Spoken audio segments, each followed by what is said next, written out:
All right. All right, thanks a lot, Reynold, and welcome everyone to Spark Summit.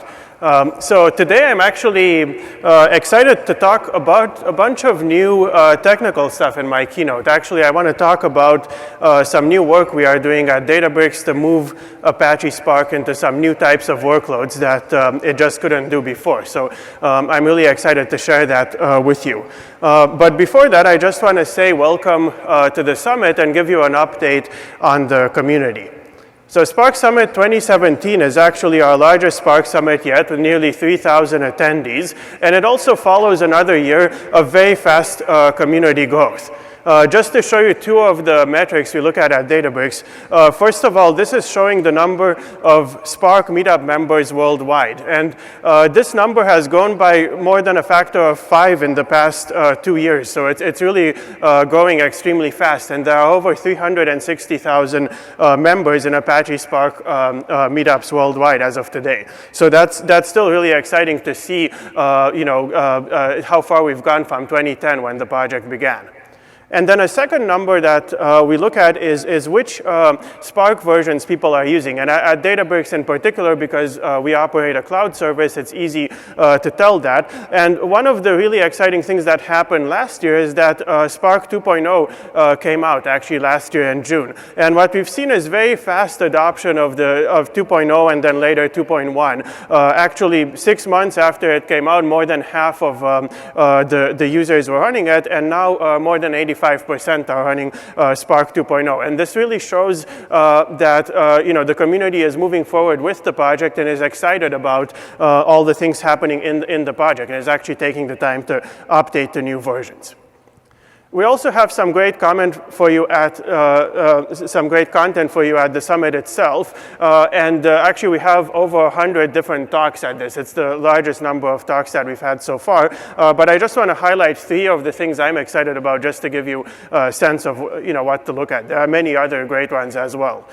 So one thing that I want to show first is actually this talk later today from the Broad Institute. The Broad Institute is the largest gene sequencing center in North America, and it also produces the analytics software that's used pretty much everywhere else in research and in industry for genomic analysis. It's called the Genomic Analysis Toolkit, or GATK. And something really exciting they've done this year is that they've actually moved the new version of GATK to run on Apache Spark. So now all these centers doing large-scale genomics, RNA sequencing, and other forms of basically biological data analysis will be using Apache Spark to do that. And there's a talk later today on technology from there. One second. A second use case I want to highlight is Facebook. So Facebook became a really active contributor to the project basically in the past 2 years. And they have a number of talks today about using Spark SQL to replace Apache Hive workloads. And they're actually the largest Apache Hive shop sort of in the world. And they're actually using Spark SQL to get better performance for really large batch jobs on petabytes of data doing this. So they have some really interesting talks if you want to hear about the technical details of how they do that. And then a final one that's just kind of fun. Later today, we have a keynote from Riot Games, which operates the largest online game in the world. And they're talking about using Spark to combat abuse inside that game. And you can imagine both the scale and the real-time aspect of that. All right, so that's just a little bit of what will be at the summit. So now I want to get into some of the things that we want to move Apache Spark to do in the future. And to do that, I want to start by talking about the philosophy of the project. So basically, I think a lot of people here know, but the Spark philosophy is based on kind of 2 things. First of all, we wanted to design a unified engine for complete data applications. And that's important because real applications in the real world combine many forms of processing, and it's often the stitching together of these different systems and coordinating between them, making sure they give consistent results, that is the hardest thing about developing them. So before Apache Spark, there were these these separate systems for each thing. It was very painful to build these applications. And we decided to build this kind of unified engine where you can do anything from real-time streaming to machine learning or graph processing in the same framework and have it all actually connect together. So that's the first part that's been kind of a driving idea in the project. And the second idea that's also very important is to have high-level user-friendly APIs. So no one wants to spend a lot of time developing each part of the application. And if you design the right high-level API, you can also do really powerful optimizations underneath and move it forward in the future without changing applications, as we've been doing, for example, in Spark SQL with Project Tungsten and code generation. So that's the general kind of theme of the project, and that is what we're also continuing in new work. So let me talk next about kind of the present of Apache Spark, which is what's going to come out in Spark 2.2.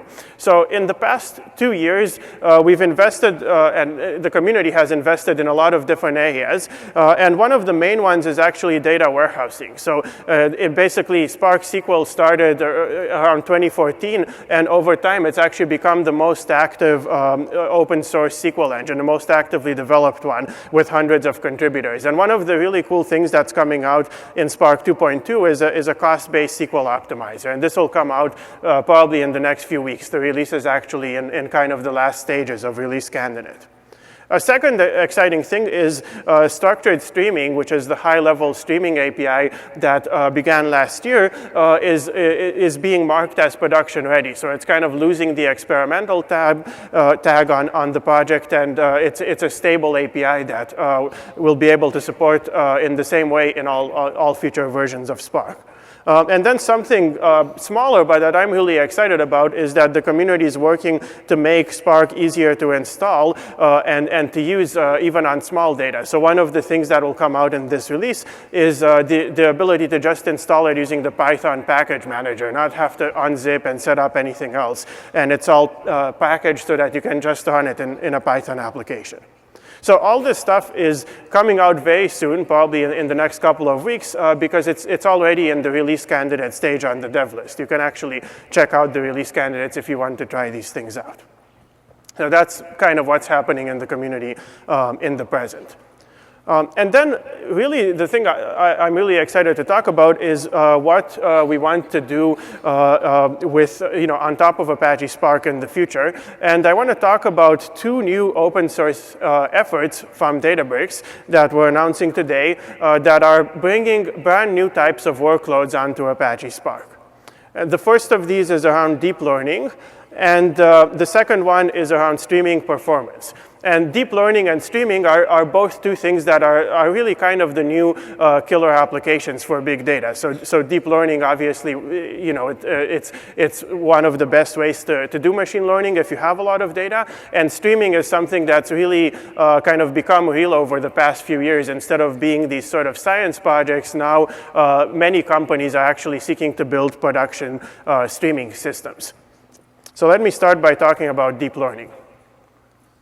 So deep learning obviously has huge potential, and it's gotten amazing results over the past few years because it gives us an unprecedented ability to work with unstructured data such as images, text, or time series, where it's very difficult to produce good features using sort of traditional machine learning approaches. And deep learning can learn the features and then build very powerful models on top of this type of data. At the same time, though, deep learning is very challenging to use. And it's actually challenging for two reasons.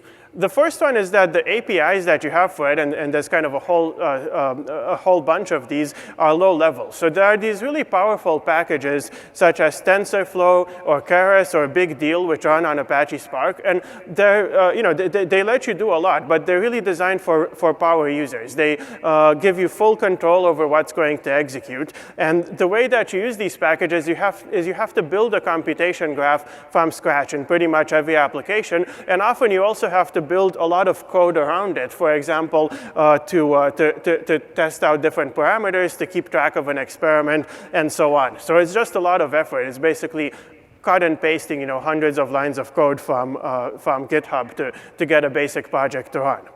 And then the second issue in a lot of these frameworks is that scale out requires further work. It's not built in. So for example, in TensorFlow and Keras, you can run them on a distributed backend, but the way you do that is you have to decide which part of your computation goes onto each device. It's very similar in some ways to kind of network programming before MapReduce, where you have to decide which machine does what. So that's sort of the first problem, is the low-level APIs.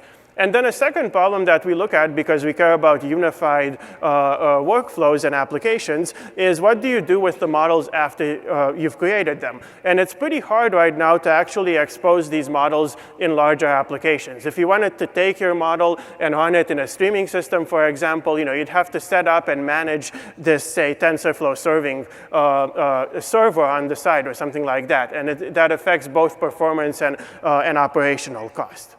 So to be a little bit provocative, I'm going to say that these deep learning APIs are very similar to the early big data APIs such as MapReduce. So these APIs let you do something fundamentally new that you couldn't do before, and that can give you excellent results. So in this case, it's deep learning. Before, it was just working with big data at scale at all. So that's very powerful, and they have excellent results where people have spent the effort to use them. But at the same time, they're very complicated to use for especially for the most common use cases, and they also are difficult to scale out. So it really takes a lot of effort and kind of a team of experts to make this happen. And we think that for this technology to be used much more broadly, we need much easier to use sort of systems for it. So our goal is actually to enable an order of magnitude more users to build applications using deep learning. And we want to do this using a library that provides scale and production use out of the box. So scale shouldn't be an afterthought where you come in and say, oh, OK, now I need to distribute my program. Anything you do in the library should be automatically distributed. And likewise with production use. If you want to use this in a full production application, it should be easy to do that. And to do that, we're open sourcing a new library called Deep Learning Pipelines. That's a high-level API for deep learning, and it builds on Apache Spark's ML pipelines. So if you're not familiar with ML pipelines, they're basically a distributed version of scikit-learn, of the pipeline concept in scikit-learn, which is a way of hooking together a machine learning application out of many different stages or operators. And the great thing about ML pipelines is all the pieces of the ML workflow, including saving your model, loading it back later, evaluating it, or doing a parameter search to search for different models, are built into the API. So it's just a few lines of code to do that and to apply that to any component in the pipeline. And this is what we're extending in deep learning pipelines with operators for deep learning. So a few of the things that you can do with this library, first of all, common use cases of deep learning are just a few lines of code to set those up. And second, everything scales out automatically on Apache Spark. And finally, this is a really cool part if you're writing a bigger application, is that all the models you produce can easily be used in Spark as well. In particular, you can use them in batch or streaming applications without running any extra kind of special type of server. And the really cool feature is that you can also expose them in Spark SQL as user-defined functions. So anyone who's using SQL, even if they're not a data scientist, can actually use these models, and you can update it over time, and they can apply these when doing data analysis. And deep learning pipelines builds on existing execution engines.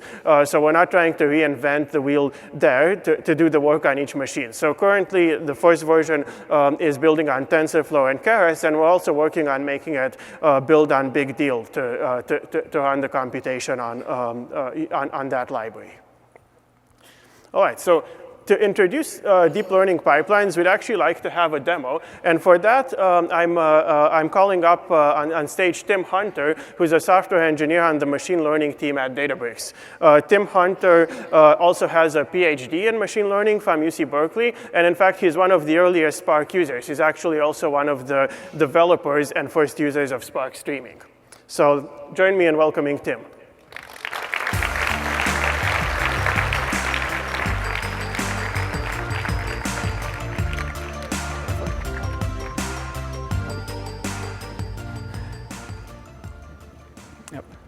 Hello, everyone. and I am very happy to present to you deep learning pipelines. So this new library that we have implemented to help you with Spark and the deep learning. So this library is available now on GitHub and on Spark packages, and it is open source. And I'll show you, as Matei mentioned, how it helps you simplifying your deep learning training, and how you can express some complex deep learning tasks with just a few lines of code, and how you can integrate that with your machine learning pipelines, how you can scale out some common tasks that you do in deep learning thanks to Spark, and finally, how you can take some existing models that you have already implemented and how you can expose them inside Spark through the existing APIs like MLlib and Spark SQL. So for today, I would like to show you how we can use this library for one of the classic problems of deep learning, which is image classification. And this is one of the big success stories of deep learning. So this problem has been researched already for years by researchers, and there has been a lot of good models that have been offered already. But today, I would like to show you on a simple example how we can how we can implement and create a model to solve an image classification problem just in a few minutes using Spark and deep learning pipelines. So just to make this problem a bit more concrete, and I'm going to work on a fun example. Let's say that I am a technical employee of a large British agency, and that one of my colleagues here has the bad idea of taking my beautiful new car and to run it into all sorts of troubles. So I would like to track him down. And for doing that, I will have access to some video feeds and some cameras. So more precisely, we'll take a look at images of cars, and we'll decide if this car is likely to be driven by James Bond. So this is definitely James Bond. Over here, Formula One's definitely not James Bond style. And this is this is very good for neural networks. They have had a lot of successes dealing with this problem, and also as practitioners, we are very happy with the fact that they can work with real-life data. And for example, they can deal with problems such as rotations, or they can deal with problems like incomplete data. So so it's really good for a problem. So let me show you how what kind of data set I have here. So I've assembled a data set of car images coming from movies and documentaries from the United Kingdom. And as you can see, James Bond is not in most of these cars here. Actually, in this large data set, the James Bond cars represent just a very tiny fraction of the images here. So now we're going to try to make a classifier to find the James Bond cars in this data set. And if we were to start from scratch to do that, that would take a really long time. So we can actually do better than that, because a lot of models have been already published, and these models have been trained on high quality, on very large data sets. And one popular way to piggyback on these existing models is a technique called transfer learning. So in transfer learning, you start from a neural network, and if you look at what happens when you feed an image through a neural network, so it goes through a number of layers, and each of these layers will produce a more and more abstract representation of this image. So eventually, you get to something that looks like that doesn't look like anything, but this representation is actually very good for doing classification. So if you look at the last layers of your neural network, it has a representation of the image that is very good for doing the kind of problem that we're going to deal with. And we're going to build on top of that to build a James Bond car classifier. So this is a very popular technique that you find in practice. And for example, it is used in the medical field for doing cancer research, where it is very hard to collect a lot of samples, simply because you don't have that many patients, for example. And in that case, this technique can work very well, even if you do not have very large data sets. So this is one of the elements that we have available inside the deep learning pipelines. So let me show you how it works in practice. I have assembled here another data set, which I'm going to use for training. And this data set contains images of cars, and it also contains labels that indicate if the car make and model was already used, was used by James Bond in one of the movies. And this is what I'm going to feed inside my classifier. And then I will use this classifier to find my cars driven by James Bond in this other data set. So I'm going to start the computation now. And I'll explain what is happening here. So I'm fitting images, for my classification here, I'm fitting images inside one of the elements from deep learning pipelines, which is the featurizer, called Deep Image Featurizer. And this element of a pipeline takes as an input images and output feature vectors. So these abstract representation of images that are good for classification. And in order to build these features, I am using a pre-trained model called Inception, which has been released publicly by Google, and that has been trained already on a lot of images. So once I have feature vectors, I can classify them using one of the classifiers coming from MLlib. And for example, here, I am using the logistic regression, which is one of the standard classifiers offered by MLlib. So it is already built in with Spark. And MLlib lets me assemble all of that into a pipeline with this pipeline API here. So this has a number of cool benefits. One of them is that I'm using all the power of Spark under the hood, and see, here I am running all these Spark jobs on a distributed cluster to work on my images. And also, since this is a high-level API, I could, for example, replace here very easily one of the models. For example, I could replace this neural network here by VGG or ResNet or some other neural networks. Or if I'm not happy with the results I have with logistic regression, I could simply use random forest or any of the classifiers that is available inside Spark. OK, so it looks like I am done here with my training. So you see here, it went over a lot of images just in a matter of minute and a half. Let's see how well it works on our data set. So this is, of course, not a scientific observation here. So this data frame code here is simply going to go over all the images I have in this data set here. And it is going to find the most likely images from that correspond to James Bond cars. So right now it is running. It is going over all my images. And oh, yes, that looks like James Bond here. OK, so this seems to work pretty well here. OK, yeah, Spectre, yeah. That's OK, so we can identify James Bond here in a matter of minutes. So this works pretty well. But what would we do now if we wanted to build a better classifier? For example, if you're not happy with the performance that we have with this classifier, how can we fine-tune it, and how can we improve it? Or for example, how could we rerun from scratch all our neural network? And in this case, it is very important to try out a lot of different parameters. And one way to do that, which is offered by Spark, is to use one of its model tuning algorithm. Let you take one of the pipelines that we have built and try it out on a lot of different parameters. And Spark helps you distribute all the computation to do that in a few lines of code. So for example, here, if I wanted to try out different neural network, if I wanted to try different parameters, or if I wanted to swap some of the classifiers, I would be able to do that just in a few lines of code inside Spark. I'm not going to run it here because it takes a little while. But you can see how easy it is to express this distribution of hyperparameters. So as a data scientist, I'm really happy because I can build my models, and I can really quickly get my results. But how about the other people in my organization?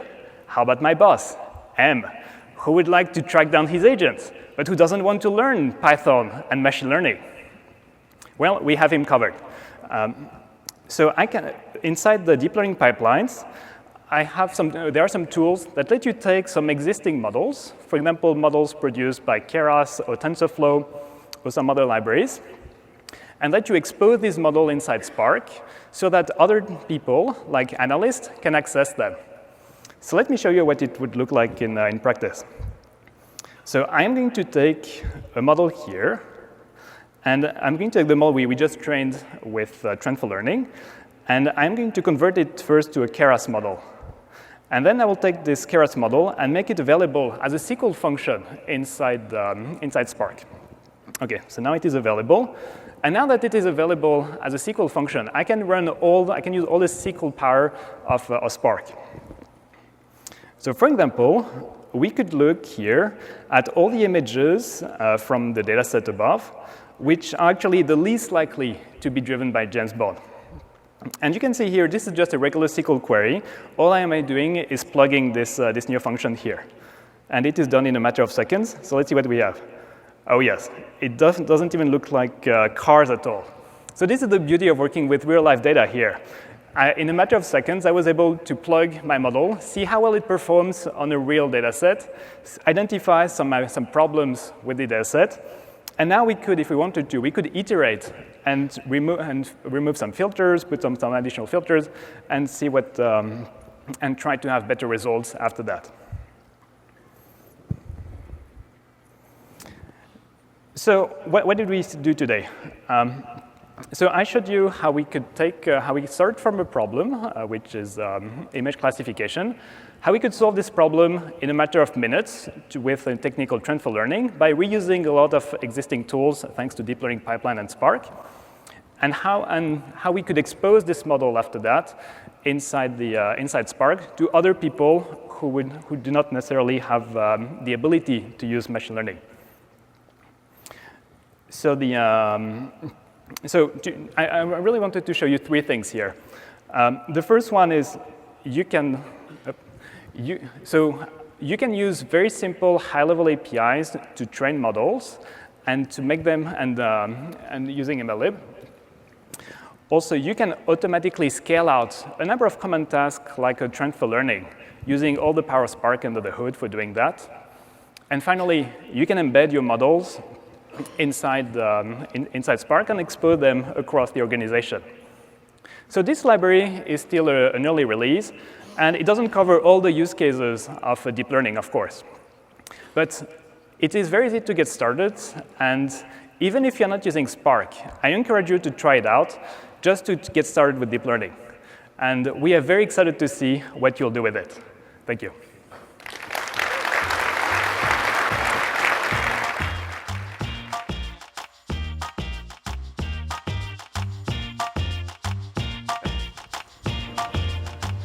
All right. Thanks a lot, Tim.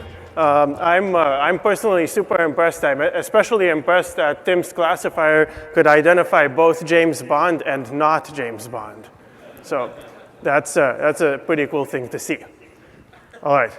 So for the second part of the talk, we're going to have a little bit about streaming. So streaming is a use case that, as I said before, has really grown in the past few years. And much like we think that unified and high-level APIs for deep learning will make deep learning broadly adopted and easier to use, we think that we can do the same for streaming. And in fact, in the past year at Databricks, we started the structured streaming project to create a much higher level streaming API for Spark. So structured streaming is kind of unique in that it's exactly the same API as batch queries. If you know how to do a data frame computation or how to do a SQL query in batch, you can just run that incrementally and get streaming results. And structured streaming also has built-in exactly one semantics and transactional interaction with all the different storage systems that you're going to use. So you don't have to do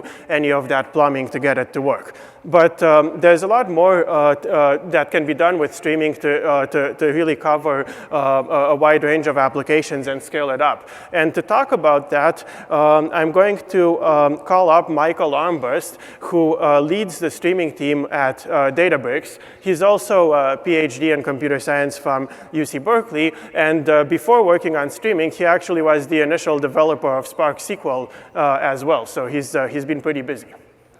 Join me in welcoming Michael.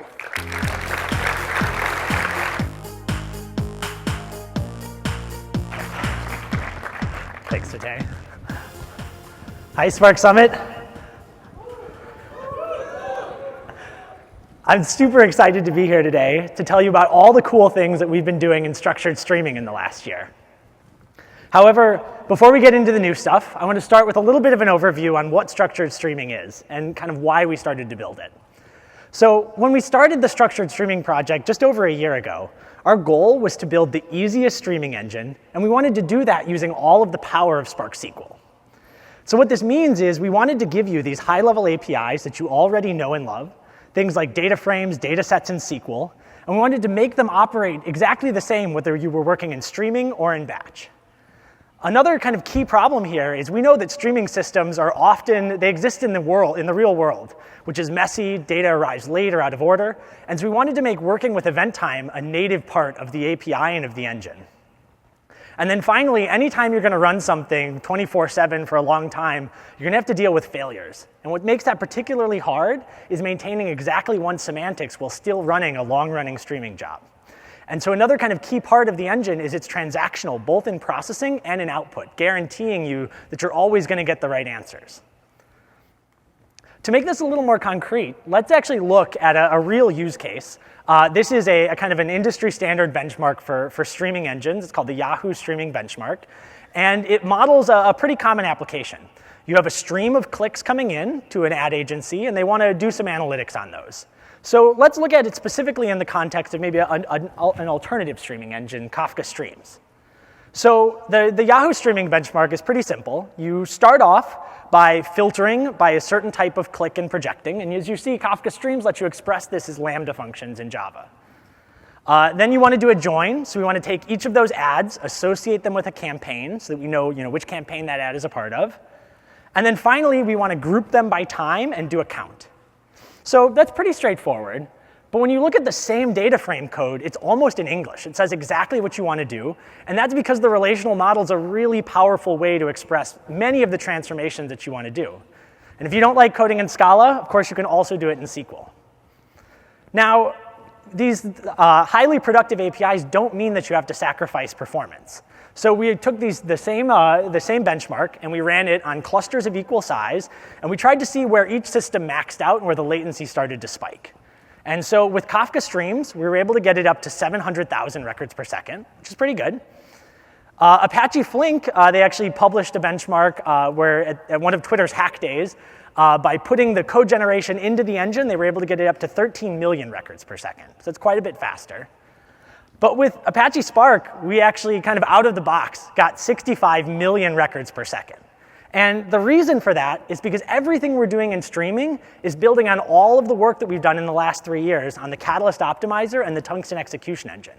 So things like whole stage code gen, you just get them for free when you're using structured streaming. And what this means for you as a developer is that your streaming application can run at 5 times less cost for the same workload, which is pretty cool. Now, like I said, we only introduced this a year ago, but I'm really excited today to say that we're officially going to be marking the structured streaming engine as GA as part of Spark 2.2. And we've actually been using it in production at Databricks for quite a while. In just the last month alone, our production workloads of us and our customers processed over 3 trillion records. We actually have more use cases that are using structured streaming than dstreams at this point. And the Spark 2.2 release that Matei said is undergoing voting in Apache right now is going to remove the experimental tag from all of these APIs. So those of you who have been following streaming in Spark for a while probably have this question in the back of your mind: what about latency? And I want to talk now about some of the cool things that we've been doing. We've been exploring just how low we can get the latency to go inside of the Spark engine. And to do that, I want to return to our friend Bond here. We're going to use a slightly different workload than the Yahoo Streaming Benchmark. In this case, we have images coming from all over the world from different traffic cameras. And what we want to do is we want to associate those with the locations where the cameras are and use a machine learning model and then quickly alert on any suspicious James Bond sightings. And the catch here is we actually need to be able to do this in under 10 milliseconds if we're going to catch him. So let's see if we can do this. So I'm going to switch over here to Databricks Cloud. This is a hosted environment for running Spark that Tim was using before. And what you'll see is I have 3 different Spark clusters. I have stock Apache Spark, I have an optimized version I'll talk about in a bit, and then I have this thing called continuous processing. So let's start with just vanilla Apache Spark. And I'm going to start by writing this pipeline in batch. I think one of the really cool things we added in Spark 2.2 is you can work with data in Kafka and streaming in batch exactly the same way. So I'm just going to do Spark read Kafka. And we'll read from the topic cameras. And let's take a look at what's in there. So we'll display that. You can see we've got a bunch of images of cars from around the world. But I want to know where these cameras are actually located. So we'll do a join with the locations table. And we'll do it on camera ID. So kind of all of the power of Spark SQL is here, and bam. So now we have this extra column, city, that tells us exactly where these cameras are located. So now here comes the really cool thing. Because Spark is one unified platform, if I want to use the machine learning model that Tim just trained, all I have to do is put it in a where clause. So I'll do where driven by 007 image. And we'll run that, and oh, that looks pretty suspicious to me. It looks like he's in China. Cool. But there's one problem. If we look at this timestamp, yeah, that was 5 minutes ago, which is way too long. He's probably escaped. So let's switch this to a streaming job. So all I have to do is change read to read stream, and then I'll go here and say write stream, and we'll write this out to Kafka to a topic that all of our agents around the world are subscribed to. Topic equals sightings. So hit Shift-Enter, and that's going to kick off a streaming job in the background. So now it's continually reading data from Kafka and immediately forwarding it out. So you can see this is running. But what I really want to see is I want to actually understand the latency. How long is this Spark job taking? So I'm going to run another job, stream latency. So this is another Spark job that's actually connecting to both Kafka topics and looking at the timestamps and subtracting them so we can get the actual end-to-end latency of the query processing that's going on in Spark. So we'll let this kick off, and bam. So we'll go here, and what we'll see is that it's pretty consistently processing in around 500 milliseconds. So that's not bad. We went from 5 minutes to 500 milliseconds, but this still isn't good enough to catch James Bond. So we spent the last month kind of investigating the latency in Apache Spark, and it turns out that, at least in this example, a lot of the time is being spent doing synchronous writes to cloud storage like S3. So you could either run on HDFS, or another option is we've created this other thing called the Databricks Runtime, which has an optimized version that actually writes to another service and then lazily writes out to S3. So you still get the transactionality, but you don't have the high latency of S3. So I'm going to just restart this query without changing any of the code. And so now instead of writing to S3 for every one of the checkpoints, it's writing to this other low latency service, and hopefully we'll have lower latency. So you can see it starts off, and it was at 200, and then 100, and then it pretty much levels off at under 100 milliseconds. So we're getting better. This is now getting pretty close to real time, but I still think it's not quite good enough to catch James Bond. So let's try one last thing. I'm going to go ahead and cancel this. I'm going to detach. I'm going to switch to this new mode. So one of the things that we did when we created structured streaming was we made sure to keep the idea of micro batches out of the API. So when I switch to this new mode of continuous processing, without changing any of my user code, I can restart this streaming query, and it's going to kick off one single Spark job that's actually going to run for a long time in the background and continually process data that's being read into Kafka. And as we can see, whoa. So there it is, under 1 millisecond streaming latency.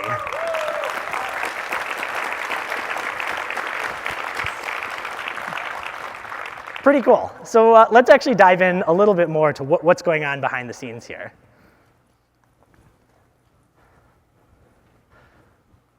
So this new mode, we're calling it continuous processing, and it's a new execution engine that actually allows you to do fully pipeline data processing.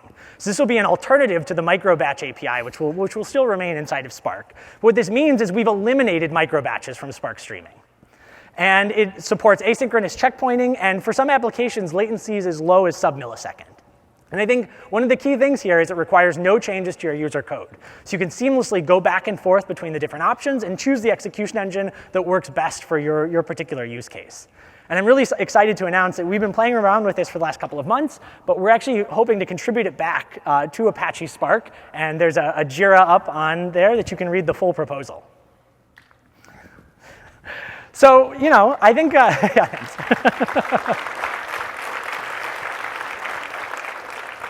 So hopefully what you've seen today is that with structured streaming in Apache Spark, the easiest streaming engine is now also the fastest. So in conclusion, I'm pretty excited about these two new workloads that we've enabled.